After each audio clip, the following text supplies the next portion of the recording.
انہیں یہ اندازہ ہو گیا ہے کہ یہ تھوڑے پیسوں میں بک جاتے ہیں یا خوف سے تھر تھراتے ہیں، ڈر کر کے بھاگ جاتے ہیں، اس لیے دنیا تمہیں ڈراتی ہے، دھمکاتی ہے۔ لیکن جس دن تمہارے قدم ڈگمگانے سے رہ گئے، میں یقین کے ساتھ کہتا ہوں بجلیاں آئیں گی، طوفان آئیں گے، لیکن تمہارا کچھ نہیں ہو سکے گا۔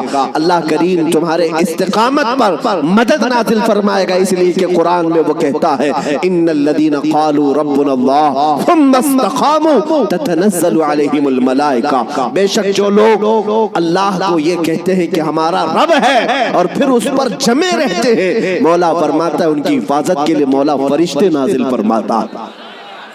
جمے رہنا، استقامت، ڈٹے رہنا، یہ آج تمہاری ضرورت ہے میرے عزیزوں۔ طوفان آئیں گے، آندھیاں آئیں گی، لیکن یہ نہیں ہے کہ تم میدان چھوڑ کر بھاگ جاؤ۔ دیکھو موت تو آنی ہے، کسی ہاسپٹل کے بیڈ پر آئے گی یا گھر کی چٹائی پر آئے گی، کہیں نہ کہیں آنا ہے، یا کسی حادثے میں یا کسی بیماری میں۔ لیکن اگر قسمت سے موت اس حال میں آئے کہ میں میرے نبی کا پرچم بلند کر رہا ہوں، نبی پاک کی عزت کی بات کر رہا ہوں، اور اگر اس حال میں موت آئے تو اس موت کا کیا کہنا؟ میرے عزیزوں، بزرگوں نے فرمایا جو ناموس رسالت پر مر جاتا ہے، روح نکلنے سے پہلے وہ اپنے سرانے پر مصطفیٰ کریم کا دیدار بھی کرتا ہے، نبی پاک صلی اللہ تعالی علیہ وسلم کا دیدار کرے گا۔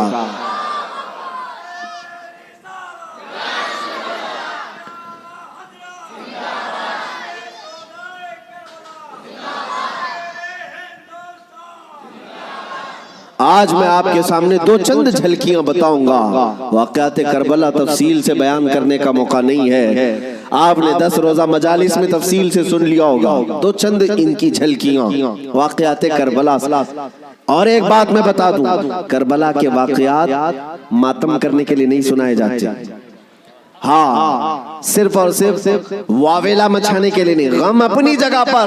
میرے عزیزوں، ہم سے زیادہ غم کون کرے گا؟ مولا حسین کا، اس لیے کہ ہم اہل سنت و جماعت ہیں، ہم سردار نوجوانان جنت کے سردار سیدنا امام علی مقام کی شہادت کا کیا غم نہیں کرتے؟ غم ضرور کرتے ہیں، لیکن آج واقعات کربلا کو سننے والے اور بولنے والے دونوں کے لیے میں آج ایک بات بتا دوں، صرف اور صرف رونے دھونے کے لیے واقعات نہیں بیان کیے جاتے، بلکہ ہر بزدل کو جوان شیر بنانے کے لیے واقعات کربلا سنائے جاتے۔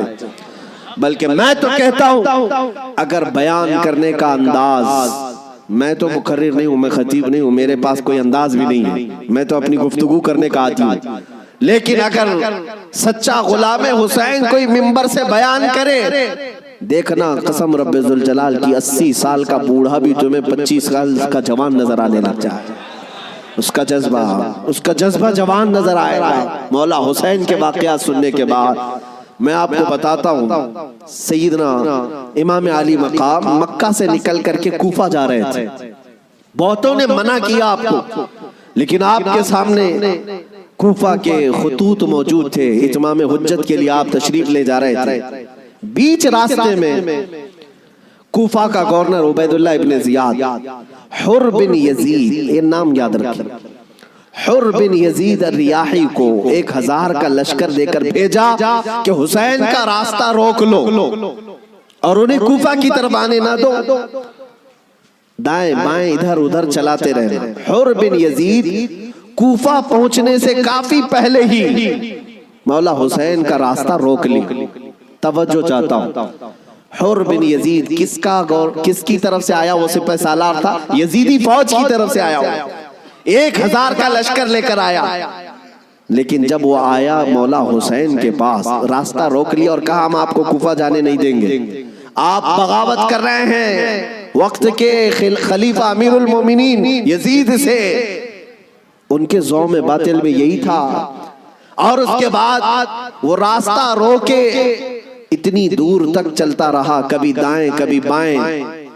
امام حسین ایک جگہ پر جب پڑاؤ کرتے ہیں، ظہر کا وقت ہے، اذان ہوئی، نماز کے لیے جماعت قائم ہو رہی ہے، امام حسین نے اس حر بن یزید سے پوچھا جو 1000 لشکر کا سپہ سالار تھا، کہا ہم نماز پڑھنے جا رہے ہیں، ہم اپنی نماز پڑھ لیں، کیا تمہاری جماعت الگ ہوگی، ہماری جماعت الگ ہوگی؟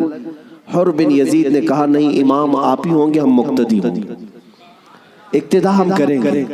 امام حسین مسلح پر ہیں، راستہ روکنے کے لیے جو آیا ہے یزید کا سپہ سالار، وہ اقتدا کر رہا ہے 1000 لشکریوں کے ساتھ اقتدا کر رہا ہے، ظہر میں بھی، عصر میں بھی، مغرب میں بھی، عشاء میں بھی کنٹینیو جو نمازیں ہوتی ہیں نماز امام حسین ہی پڑھاتے ہیں، اور راستہ روکنے کے لیے آیا ہوا یزید کا سپہ سالار اقتدا کر رہا ہے۔ میں علماء سے کہتا ہوں میرے عزیزو، بڑا عظیم نکتہ ہے، اگر حسین کے سچے وفادار ہو تو آج بھی ہزاروں یزیدی تمہاری بھی اقتدا کرنے کو تیار ہیں، کرتے ہیں، مجبور ہیں۔ اگر سچے حسینی بن جاؤ تو اقتدا تو ہوگی، لیکن جو بات مجھے عرض کرنی ہے وہ یہ، راستہ روکا اور اس کے بعد پھر پیغام آیا کہ امام حسین کو کوفہ کی طرف آنے مت دینا، کسی اور راستے کی طرف لے جاؤ، کسی اور راستے کی طرف وہ زبردستی لے گیا۔ پھر وہ میدان آیا جس کو کربلا کہا جاتا ہے، امام حسین وہاں اتر گئے اور ایسی جگہ پر آپ کو اتارا گیا جہاں پانی نہ ملے، دریا کے اوپر سارے یزیدی فوج کا قبضہ۔ اب سنیے، محرم کا مہینہ ہے، 7ویں آ گئی، 8ویں آ گئی، اس کے بعد یہ صلح مصالحت کی بھی باتیں چلتی رہی۔ امام حسین نے پیغام بھیجا تھا عبید اللہ ابن زیاد کو، 3 آپشن دیے تھے، کوئی قبول کر لو، لیکن وہ ظالم آپ کے خون کے در پہ تھے، مانے نہیں، 4000 کا لشکر دے کر بھیجا، پھر اس کے بعد تقریباً 15000 کا لشکر دے کر بھیجے، 15000 یا 16000 کا لشکر دے کر دوبارہ بھیجے۔ اب یہ 9ویں محرم آئی ہے، توجہ چاہتا ہوں، 22000 کا لشکر۔ امام حسین نے خطبہ دیا کہ میں تمہارے پاس جنگ کرنے کی نیت سے نہیں آیا، تم میری عظمت نہیں جانتے، میں فاطمہ زہرا کا بیٹا ہوں، حیدر کرار کا نور نظر ہوں، رسول اللہ کا نواسا ہوں، میرے خون سے اپنے ہاتھ رنگین نہ کرو، ان پر کوئی بات اثر نہ کرے۔ اس کے بعد حر بن یزید جو 1000 کا لشکر لے کر سب سے پہلے راستہ روکنے آیا تھا، وہ یزیدیوں کے پاس آیا اور کہا ان کی ایک بات تو مان لو، وہ جنگ کرنے نہیں آئے، اگر وہ صلح چاہتے ہیں تو ختم کر دیتے معاملہ۔ لیکن یزیدی فوج کے جو بڑے سپہ سالار تھے، عمرو بن سعد یا شمر، ان لوگوں نے کہا اے حر، تجھے مصالحت کرنے کے لیے نہیں بھیجا گیا ہے، تجھے فوجی بنا کر بھیجا گیا ہے، لڑنا ہے تو ہمارے ساتھ لڑو ورنہ یہاں سے دفع ہو جاؤ۔ جب یزیدی فوج کے بڑے سپہ سالاروں نے حر بن یزید کی بات نہیں مانی تو سنو، پورے مجمع میں وہی حر جو یزید کا سپہ سالار تھا اعلان کرتا ہے تمہاری سپہ سالاری تمہیں مبارک ہو، میں حسین کے خیمے میں جاتا ہوں۔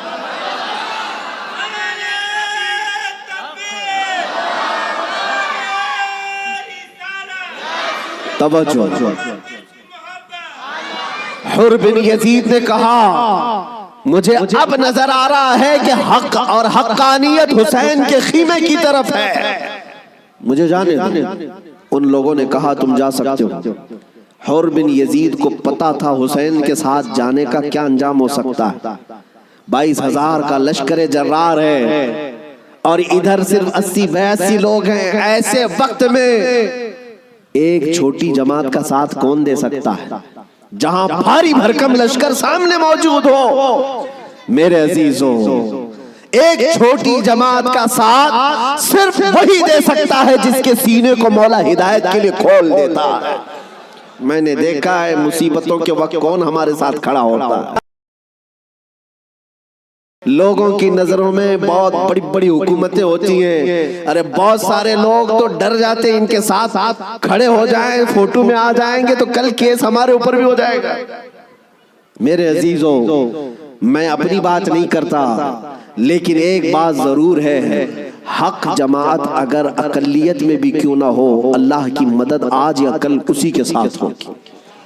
اگرچہ آج وہ مظلوم نظر آئے لیکن اللہ تعالیٰ غالب فرمائے گا۔ حسین اعظم کے پاس حر بن یزید آ گئے۔ جس بات کی طرف میں تمہیں لے جا رہا ہوں اس کے لیے اتنا لمبا واقعہ بیان کرنا پڑا، جو اصل لب لباب ہے، جو خلاصہ ہے اس واقعے کا، وہ ابھی عنقریب بیان کرتا ہوں۔ نوجوانوں توجہ سے سنو، توجہ۔ حسین ابن علی رضی اللہ تعالیٰ عنہ کے پاس آ گیا، حر بن یزید قدموں میں گرا، کہا مولا مجھے معاف فرما لے، میں نے راستہ روکا آپ کا، میں آپ کو مجبور کیا اس میدان میں آنے کے لیے، لیکن میں آپ کے ساتھ اب اس وقت تک رہوں گا جب تک میری آخری سانس نہ آ جائے، میں آپ کی حمایت میں لڑوں گا۔